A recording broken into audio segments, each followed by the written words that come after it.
key message for coaches is that you are a performance enabler. Your job is to bring out what's already inside in the individual which you coach. It's already there, and your job is to enable and create the circumstances and the environment where they feel that they can let that come through and where you can pull it through. You may very well see it before they do. In fact, it's part of your job to be able to see that, particularly in team scenarios, to be able to bring out the strength of the individual. You know, it's very easy to focus on the weaknesses. We all have 10 of them. For every 3 or 4 strengths we have, there's probably 10 weaknesses, and we spend so much time trying to coach the weaknesses.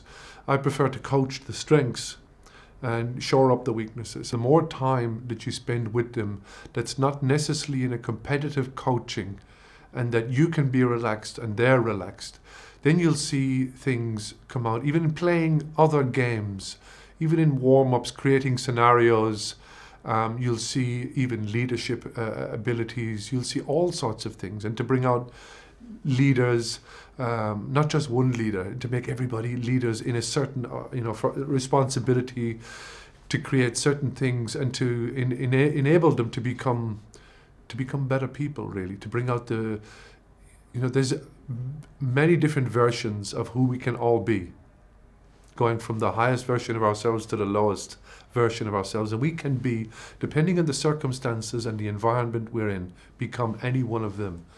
And a coach's job is to bring out the highest level of that individual, and to bring out the best that's in them, whatever that is. And if you bring out the best that's in anybody, you're bringing out the best in yourself. You're bringing out the best in the team, and you're making a massive contribution to the community as well, which is very important. Mike Tyson said, "Everybody's got a plan until you get hit in the face." So it's very easy. One does definitely, you need some structure to play to your team strengths, and one should definitely do that. And tactics do play, a version in the game. But I think it was Drucker said that a culture eats tactics for breakfast. So creating a culture in a team where people play for each other, where people really love their community, where the community love what they do, and you are bringing the two together.